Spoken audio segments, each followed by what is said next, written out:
Adam is gone this week, and I'm flying solo today. And I just heard everyone turn off this episode already. It's showtime. This is The Ski Show, the ultimate show ski podcast, and your one and only source for all things show skiing, bringing you news, knowledge, and interviews with the legends and stars of our sport. Here are your hosts, Matt Heilman and Adam Schaller.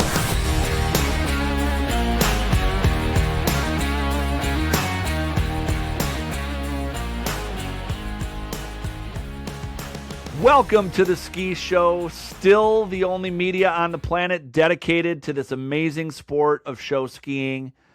We had a very popular Team USA episode last go round. Very insightful conversation we had with Dave. A lot of listeners on that one. It was great to have.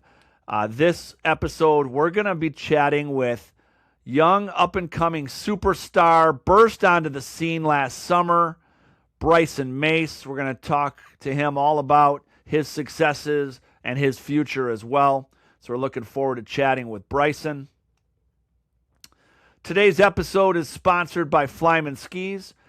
Custom-made jump skis and featherboard swivel skis at affordable prices. Get yours at FlymanSkis.com. And by the Board Shop. All your summer and winter board sports gear is yours at bswake.com. We're going to start talking about FlymanSkis, and we're going to share an update on Nick Lyman. It seems weird to do a FlymanSkis promotional ad in our podcast, because they're not going to be making skis for the foreseeable future. So we're not going to do that. What we're going to do is send our best wishes to Nick Lyman. I want to give you guys an update. If you're not following Nick and Jack and FlymanSkis on social media, please do so. They've been giving some great updates. Nick has shared some personal updates of his journey. But essentially, in a nutshell, he had a neck injury, had a surgery, was doing okay, then was not doing okay, and he had more swelling and fluid and had to go in for another emergent surgery. After the second surgery, he came out essentially with no movement in his extremities, and that's scary. He was intubated for a few days, and he's got no movement. He's essentially paralyzed. Slowly but surely, that's come back in bits and pieces. He's moving his legs a little bit now. He's moving his hands. He cannot lift his arms very much. His core's starting to move a little bit. He's slowly getting movement back, but he's got a long journey ahead of him. He's now, as we are recording this today, flying to a rehab facility in Atlanta, one of the top in the country. And who knows how long he's going to be there. He's going to be, they are expecting a full recovery. They're expecting him to recover and get all the feeling and motion back and then go through an intense rehab. But he's going to have learn how to walk again. He's going to have to learn how to do a lot. And there's things he can't do. He just shared on his recent social media post. He still can't feed himself. There's things he can't do. He can't brush his own teeth because he can't lift his arms. And so scary times, but he's got really a great army of people behind him. The entire show ski community is supporting Nick and Jack and the family. And we've been doing nothing but wishing them well in the recovery. There's a GoFundMe that's been absolutely crushing it. They need the support because not only is Nick recovering from a traumatic injury, but their livelihood is on pause. Okay, they're unable to be making skis for the foreseeable future. And I know there's a lot of Flyman riders out there that are supportive. There's people that have orders in, and you just have to be understanding. It is what it is at this point. And so we're going to just back FlymanSkis as best we can and back Nick Lyman and his journey and his recovery. Nick, just know that the show ski community loves you and we're behind you and we're supporting you, and keep sending those updates on social media. We love seeing your journey and your comeback, and it's going to be fabulous to watch. So cheers to FlymanSkis and our friend Nick Lyman. All right, we're going to segue to ski season, which has begun. Really, the unofficial start of ski season, I think, is the All-American Tournament in Winter Haven, Florida. It's really the kickoff of competition season. I'm not going to recap all the results, but I do want to talk about a few highlights from the All-American. First of all, they had choppy water at the All-American. Wind was howling. Conditions weren't great. But nonetheless, the stars of the ski world turned out, and it was an awesome competition. Mally O'Connor won the open swivel. That is a young woman on the rise. She edged out Lexi and Brooke Gunderson, Sherry Orloff, and she stood it up and did great. So kudos to Mally. The Johnsons jump team. So Bryson Mace is one of the Johnsons. We're going to be asking him all about the Johnsons because they have this group chat, this club nicknamed the Johnsons. Well, they competed actually two different jump teams that were the Johnsons. Well, Johnson's team number one had what amounted to about a 400-point jump act. They did some insane stuff.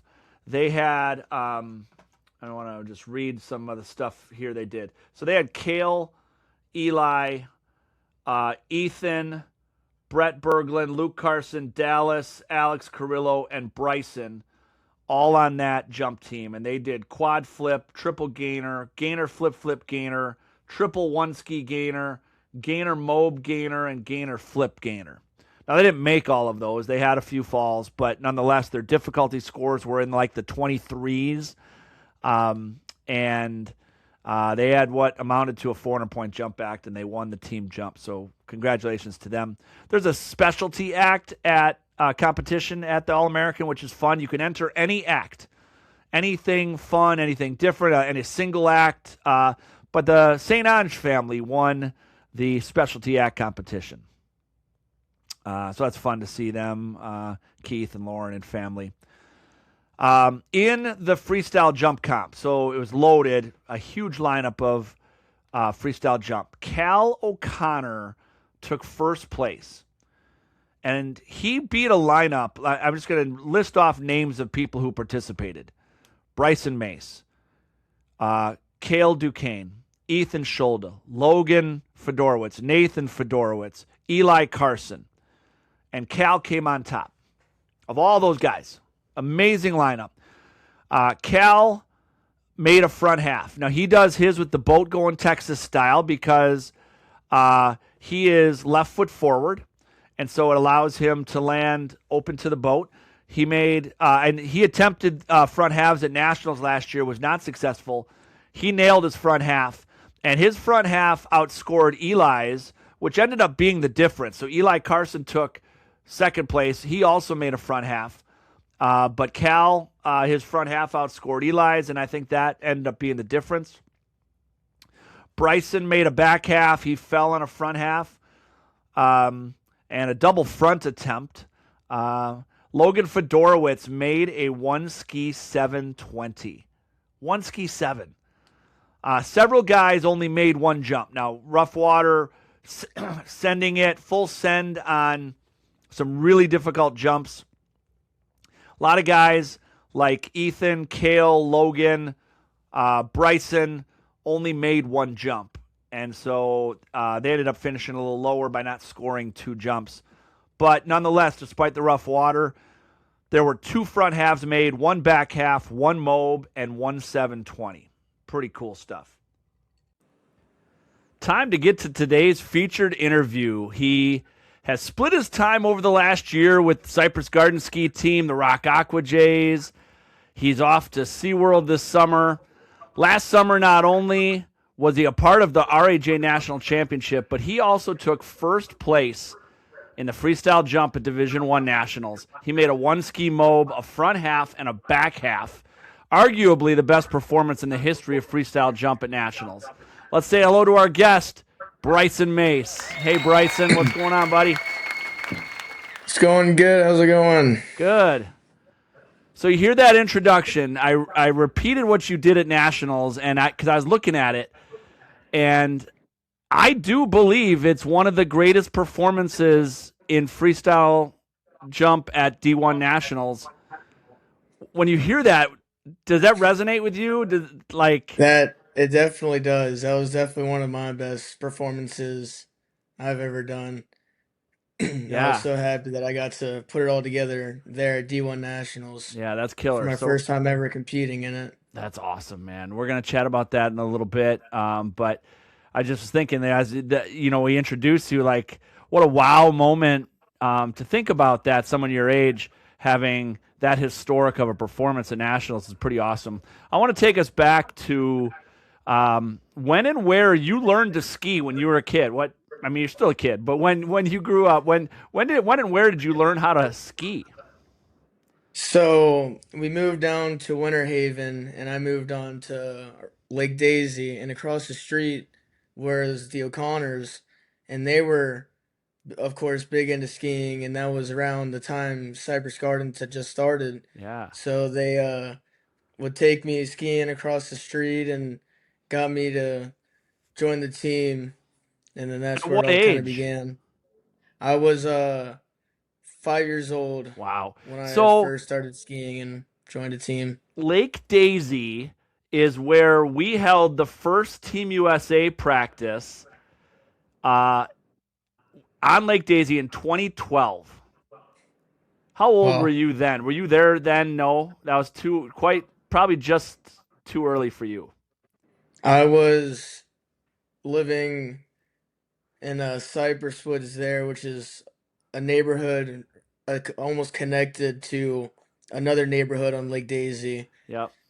in Okay. 2012. All right. Yeah. Because the team stayed in a house next door to O'Connor's. We skied on Lake Daisy. It was one of the first Florida practices we had was at Lake Daisy prior to 2012 Worlds. So that's interesting past. So that was 5 years old. Did you then join the Cypress Gardens team right away? How did you learn to ski? Did your parents get you involved, or did you ski with the O'Connors or the ski team? What was that like? So I ski with the O'Connors a lot, and my parents saw that I was having a lot of fun, so they talked to the O'Connors and got me put on the ski team, and I would go to every practice I could growing up and just brought in and learned what they taught or try to learn everything I could as quick as I could. What did you learn first? What disciplines did you grab onto right away? I got onto like wraps like around the boats and Yeah. stuff, and immediately started wakeboarding and caught a love for wakeboarding, and always wanted to jump. And there was a little kicker in the beginning of CG, and I would jump it on my wakeboard and two skis when I was a little kid towards Nice. the beginning. Do you now prefer freestyle jump to wakeboard, or do you still have a love for wakeboarding? Definitely right now I'm leaning more towards wakeboarding, but Oh, when it's time, like over summer, freestyle jump is all I care for. that's cool. All right, you're still doing the wakeboard. That's great. When did you really get into freestyle? Like you were jumping on the kicker. How did jumping develop for you? So I live two doors down from Shauna's house on or Lake Daisy where the World's practice Uh was, huh. and I was friends with all the Legoland skiers, and they would come out to the Wednesday jump nights back when I could only do like ride overs, and they had talked to Dawn and wanted me to try out.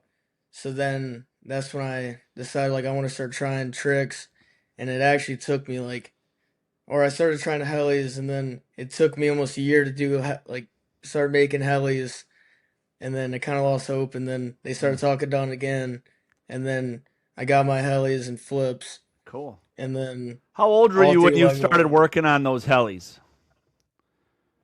14 years old. Okay. But you struggled. Like, and I think this is important for people to hear. Like, they see you now as this rising superstar in the sport, a guy who's doing, back halves, front halves, but you struggled. And Oh yeah. what were those struggles like? It was rough. It was like every single time just making the same mistake over and over and not knowing how to fix it at all. And definitely trying to take in everything I could from like everybody trying to give me different coaching advice, and nothing ever worked. But then after years or almost a year of trying, they finally all clicked. But Nice. it was a Did long you jump struggle to for helis. flips pretty quick after that? Uh, Pretty quick after I landed probably three helis and then started hucking flips. Okay. How did the learning process go for front flips? Um, that was also pretty rough because I had a whole bunch of guys from the original Cypress Gardens trying to teach me the pop pull Pop tuck and pull. hang Yeah. on with two hands and Mm-hmm. catch slack every time, and that went on for almost just as long as the helis. Wow. Wow. So that's interesting, like to hear that process of going through different styles, coaching, trying to figure it out, both with the helis and with the flips. And then you kind of finally figured out when you were working on flips, inverts, were you inverting on the wakeboard at that point also? I was wakeboarding on the invert at that point, Yeah. but I had nothing that I could use to correlate it to the front flip, Yep. and I think that's why I struggled so much. Interesting. So once you got that, you got flips. Did that once you figured that out? Did then it start to click? Did you get consistent? Yeah, everything got consistent. Like once I started making a whole bunch of flips, then my helis just miraculously fix themselves, and I could heli 100%. And then the flips were getting more and more consistent, and then I just wanted to keep trying Yeah. and learn everything else I could. When did you move to gainers? I'd want to say maybe 2, 3 months after, and Okay. gainers clicked immediately. Cool. Good for you. But Yeah, that's great. yeah. That's an interesting process of hearing what you went through. Um, so today you still enjoy doing wakeboarding and freestyle jumping, and there are other disciplines you really like. Um, I do like trick skiing, but I haven't touched a trick ski in a while, Okay. so Do you I don't know invert on how a much trick I'm gonna ski like when it you next hop time. on it? Do you invert? I do invert. Nice. Good That's for you. probably the only thing I could do on a trick ski. Still doing some wraps. Any barefooting? Not as much barefooting since I've been back. Okay. I did injure myself barefooting, like right as I got back from summer, and Yeah. I don't want to barefoot anymore. All right. So we got to talk about the Johnsons. Okay. Tell me about how the Johnsons came to be, and is this like an exclusive club? Who's in? Who are the Johnsons? So last year's All American, that's when like all the guys came down from Wisconsin, and we were all jumping at like Jackson or like Brian Jackson's house, and all the guys were getting together, and we had the Snapchat group chat with like all the guys, and that was right around the time when we were like everybody was just saying John after everything. So then me and my buddy Gabe just named it the Johnsons, like the Okay. group chat, and then we just kind of kept it going, and it's let me see who's all in it. Yeah. Who's But all part of the Johnsons? We need to know this. This is like our listeners need to know who the Johnsons are. all right. In the Johnsons today, we have Cale DeCane, Brett Berglund, Ethan Scholda, Max Carey, Aaron Hoblitzel, Eli Carson, Luke Carson, Gabe Maddox, Dane Engstrom, Ty Carson, Alex Crillo, Dallas Hovda, Solon Shetler, and myself. Wow, that's quite a group. Yeah, Quite a group. Yeah, that's funny. So now you guys are the Johnsons, and you competed at the All American with as the Johnsons, and we're going to talk the about that in a Johnsons. minute here. But fun stuff. You guys got a great group of up and coming jumpers there. You guys like to just go out and have fun, don't you? That's all we care for. Yeah, that's awesome, dude. Like just having a blast. Uh, Always. Do you guys push each other? Do the Johnsons like push each other, or is it more for fun? Or are you a little competitive with each other? Um, we do push each other kind of in a competitive way, but it's always just kind of or trying to build each other up and Yeah. push one another to do the next step or get to where they're wanting to get. Sweet. Well, we're gonna right now. I want to chat about a little bit about one of our sponsors, the Board Shop. As we look ahead to summer and the busy ski season ahead, everyone listening needs some gear, and that's where the Board Shop comes in. They're stocked with all the best summer gear you need. You need a new rash guard? They've got it. Vest? Yep. Boards and bindings, of course. Apparels, sunnies, accessories, they've got it all. Whatever you need for this summer ski season, the Board Shop has it. The Board Shop has been on this podcast since the beginning, and you need to make sure to check them out, whether that's sales on winter sports closeouts they got going on right now, or you're looking ahead to summer and need to get outfitted for the water sports season. They've got it all. Check out their shop in Lake Geneva or hop online at bswake.com.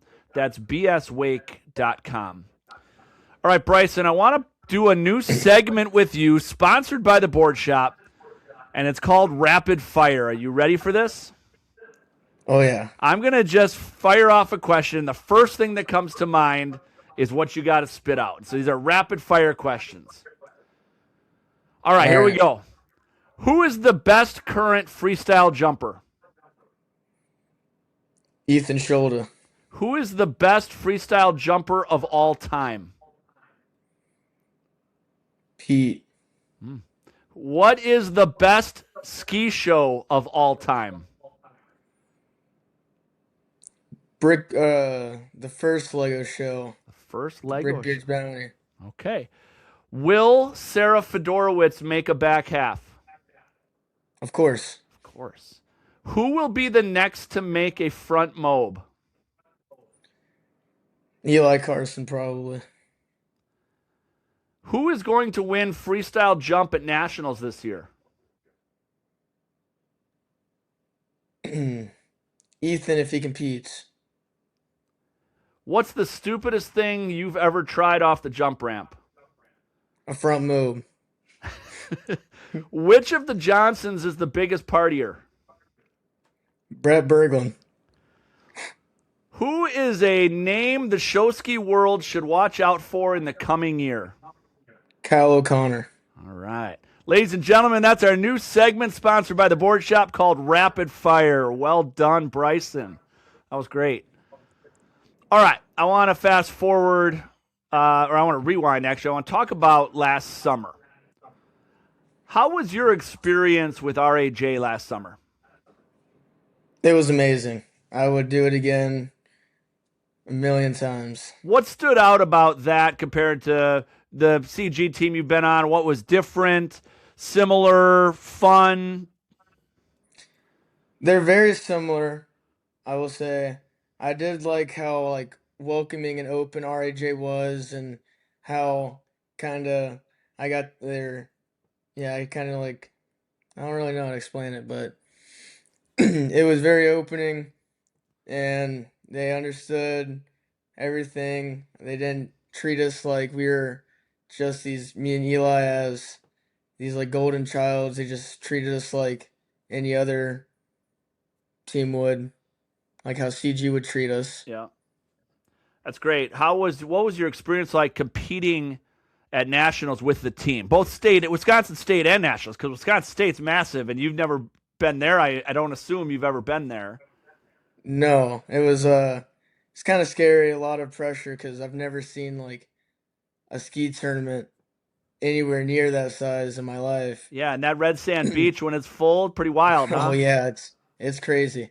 Yeah. But it was a lot of fun. I felt like everything went pretty good and it was definitely a good experience to get to say I did and got to compete with RAJ especially.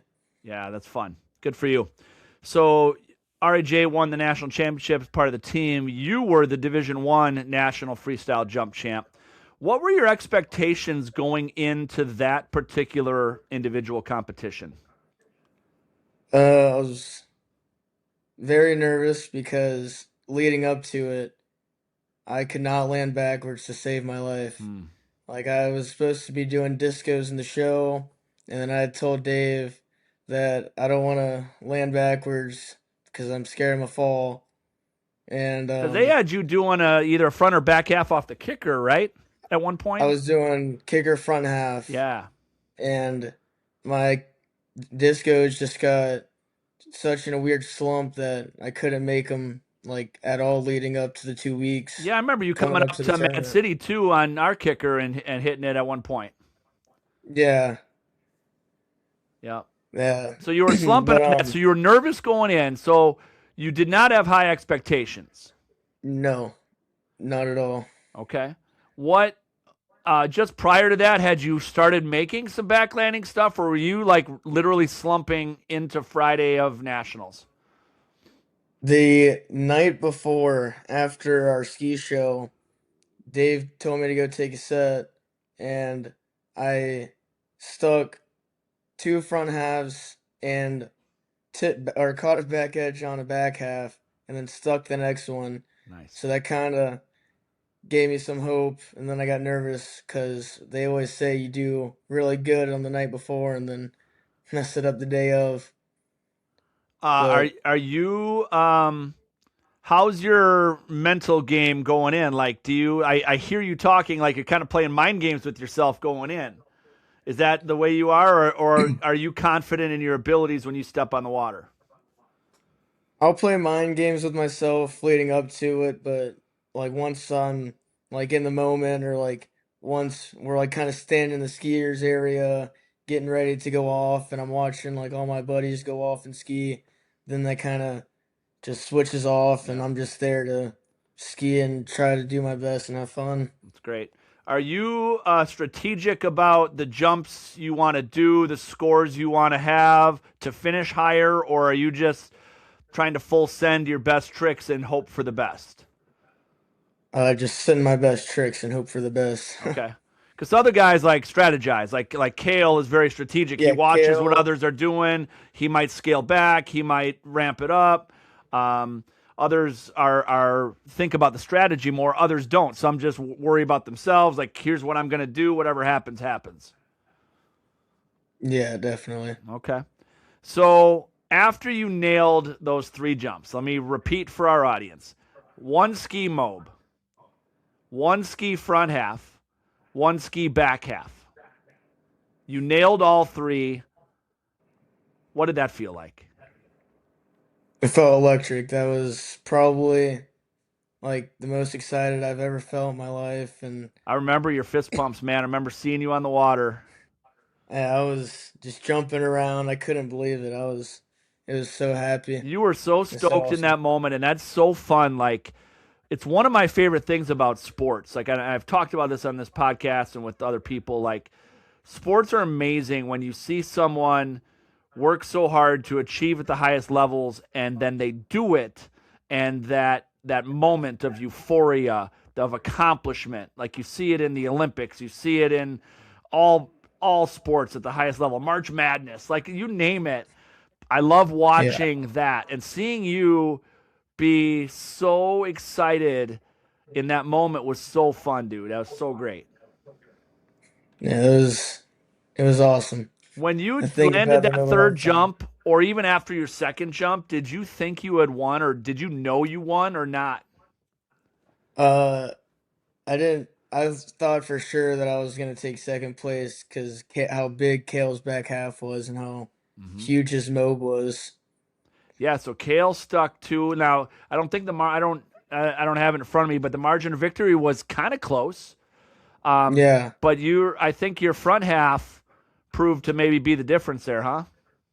yeah, definitely, definitely did. Yeah, that's cool. Um, so that's great. Like, what an exciting moment for you. I want to chat with you briefly about this current All American that just happened. So now we're going to fast forward to today, heading into this season. How was the All-American? Now, you guys there was a massive lineup of individual freestyle. Team jump, your Johnson's team won. I mentioned on the front end of the show what you guys did. Like, you had a stacked lineup there. How was the All-American? All-American went really well. It was a lot of fun. We ran 2 jump teams because there's no way you could fit all those guys onto one team. No, you have too many Johnsons in the group chat. Yeah, I know. And that wasn't even, not all of them even competed. No. But all the boys did really good in individuals, and everybody threw down. I did all right. I got Conditions were a little rough though, weren't they? They were. It was the wind was chippy howling out there. Compared to past All-Americans, this one was by far probably one of the roughest ones. Yep. Yeah, that's but you guys came out on top on the team jump, and that's very cool. So I want to chat about this upcoming season for you. What are your goals this season? What are your plans? Are you going to ski with CG? Go to nationals? What is this summer goals for Bryson? Summer goals. I'm skiing for SeaWorld, so I want to soak up every little bit of that I can with pro skiing being so limited. Yeah. And if I can get back from Southern Regionals, I'd love to compete with CG for nationals and experience CG's nationals for the first time. Are you able to compete at Southern Regionals in freestyle? I don't think I could be, or I could. But you're going to be an automatic qualifier for nationals, having been the national champion. So you're automatically in for D1 Nat. Did you know that? I did hear that before. So you're in. So D1 nationals next year. You do not have to qualify. So if you can't make Southern Regionals, you're in for D1 nationals freestyle jump as the defending national champion. Oh yeah, sweet. That's awesome. So, SeaWorld, when do you go to SeaWorld? So, the season starts May 9th, but I'm going to go a little bit later because I have to go to my high school graduation on the 22nd. So then I want to leave Florida and head to Texas around the 24th or 25th of Sounds May. Great. And that gets done early August maybe, or end of July, early August? Early August. Yeah. Is when it gets done. Good for you. That's going to be fun. Soak up that summer. SeaWorld, Texas. You guys got a great crew going there. You guys are going to have a lot of fun. You're going to have a great show. I can't wait to see that show. Are you going to be working on any new tricks this summer? What goals do you have personally for yourself? I do have some freestyle jump tricks that I want to start trying and making. I do want to start trying the Mowbray one. I do want to try the Mowbray one at least once. Okay. But I do want to start trying 540s off the ramp. Cool. One ski or two ski 540s? Hopefully both. Yeah, that's cool. Liam Klotzbach was doing 540s at one point, and now, Logan making one ski 7s. That's so cool. That is insane. Yeah, it is insane, right? Cool stuff. Team USA on your mind?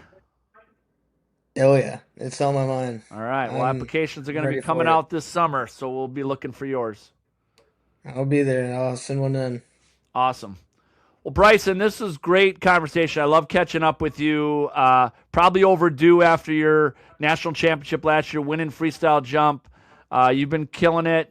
You and all your young boys, keep pushing each other. Keep doing your thing. Keep having fun, and keep making sure that you make this sport fun for yourselves and everybody else. Appreciate you being on the show today. Yeah, thank you guys. You got it. Thanks, man. Yep. That was great. Young, talented jumper. Adam and I have said this over the years, listening to people talk about the learning process. You hear the struggles he went through. It's, we think it comes easy to everybody. This young kid making front halves and back halves. Everyone is assuming it came easy to Bryson. And if you took that 30,000 foot view, you would have been wrong. He struggled when he first was learning to jump, like 14 and 15 years old. Helis and flips took him a long time. And then it started to click, and he kept grinding at it. And it's great to hear that process from him. Hope others can learn from that. Like, don't give up. You're going to take a lot of falls. It's just going to happen. And so great stuff from Bryson. Hoping he has a great summer in SeaWorld, and we'll see if he's on his game at D1 Nationals with the freestyle jump for sure. So great stuff. Want to thank our sponsors today.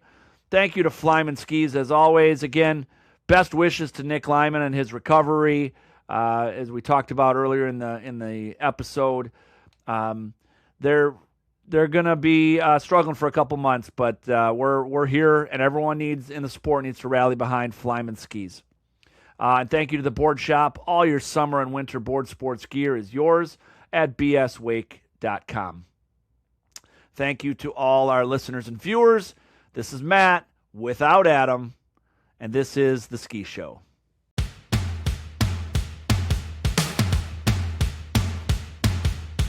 Thank you for listening to The Ski Show, the ultimate show ski podcast with Matt and Adam. If you have questions or ideas for the show, find us on social media or message us at theskishowpodcast@gmail.com.